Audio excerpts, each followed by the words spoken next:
everyone, SeanPierceJohnson here, and welcome back to Stompbox Saturday, where today on the Stompin' Block we are taking a look at the Vintage II Overdrive from Big Joe Stompbox Company.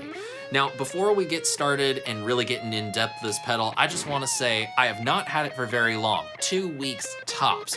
But I'm amazed at how quickly this has become sort of my sleeper hit of the pedals that have come in recently.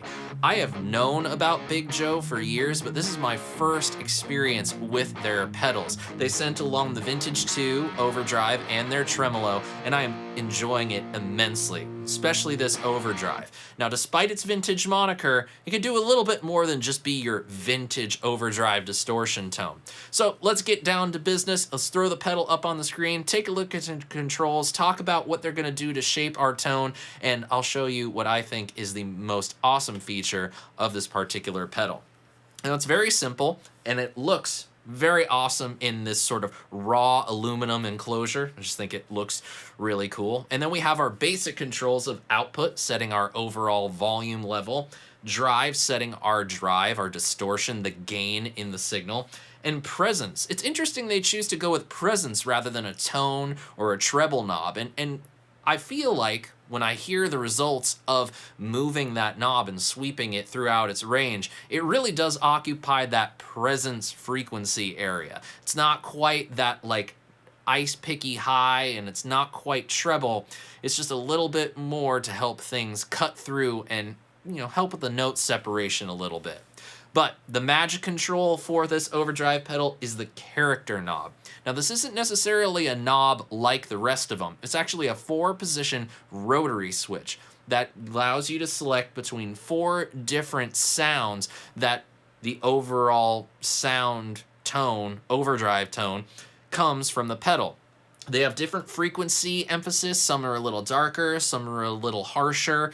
Some feel more like a straight distortion pedal, while others feel more like your classic overdrive pedal kind of tone.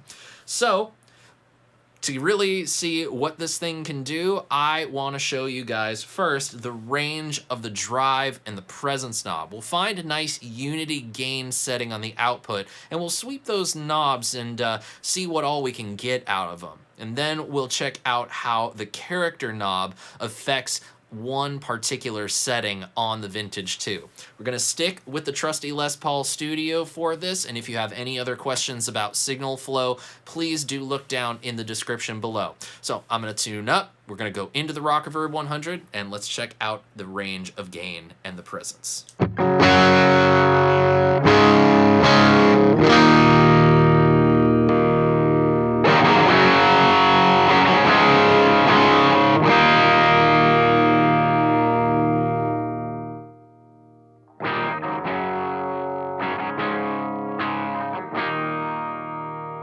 Obviously, when you turn the drive knob down, you'll need to compensate by boosting the volume, but let's just sweep that drive knob, hear the range.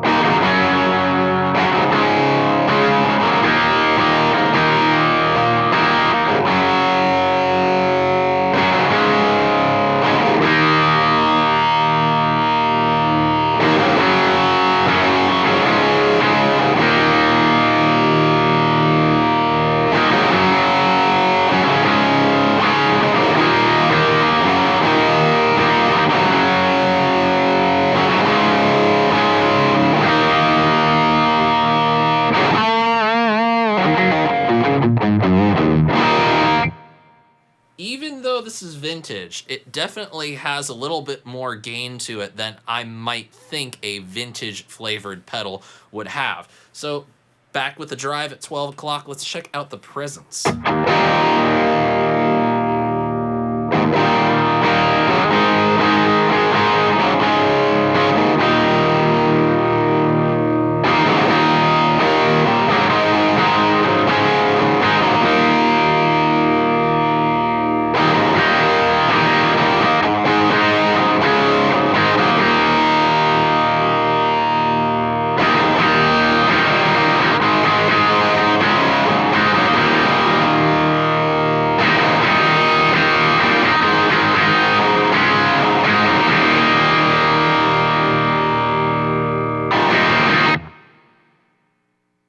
So as you can hear, it doesn't have like this extreme high-end effect. It's a little bit more subtle than your typical treble or tone control would be. So now let's check out the way that the character switch affects the overall overdrive tone. I'm gonna give it just a little bit more gain and a little bit more presence. Ah, hell, let's just go ahead and we'll put the drive up at 3 o'clock. Why not? It's my video, and I'll demo it how I want. Because I also really like the drive knob right around there. I really like it. I'll give it a little bit more treble, and then we'll check out the 4 positions, starting with position number 1, or at least what I think position number 1 is.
So there's quite a bit of variation there.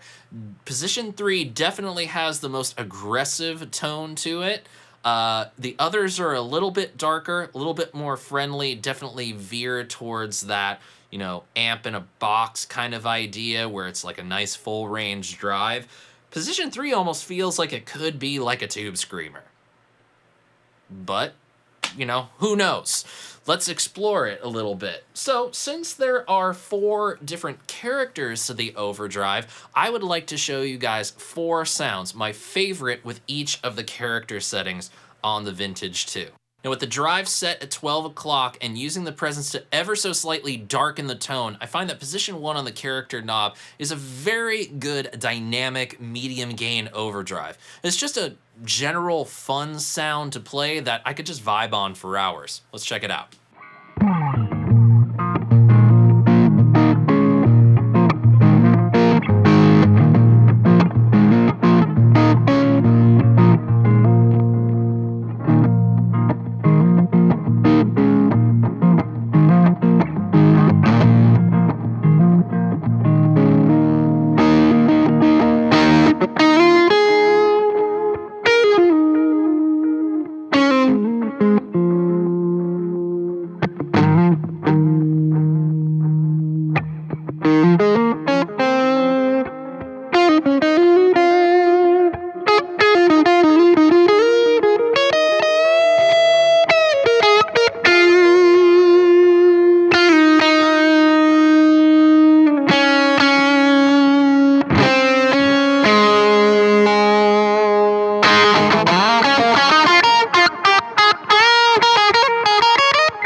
This particular sound with position number 2 on the character knob I like to call a clean grit. It's not full-on crunch overdrive, but what it is it's just a little bit of crunchy vibe to a clean tone that, especially when paired with Telecaster single coil pickups, keeps the cleanliness, but makes things just a little bit more fun to play. Let's check it out.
I feel position 3 on the character knob is the quote-unquote harshest sounding. That's not to say that sounds bad, it's just that you have to know what to do in order to get the most out of it. So I turn the presence knob all the way down, roll down the tone knob on the Navigator's bridge pickup, and I'm greeted with a nice crunchy tone that works great for rock and roll. But I also feel like this is the position that's most tube screamery. So basically we get that little bit of a mid hump, which, if you listen to the original designer of the tube screamer, was designed to help single coil sound more like humbuckers. So let's check out this sound.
Now this last setting with position 4 on the character knob, to me, I feel like I can get a lot more out of it than just a vintage rock tone. Cranking the gain, adding a little bit more presence to help things cut and have some clarity, and pushing the volume knob, I get something that's pretty modern sounding and is pretty surprising considering the pedal's moniker. Let's check it out.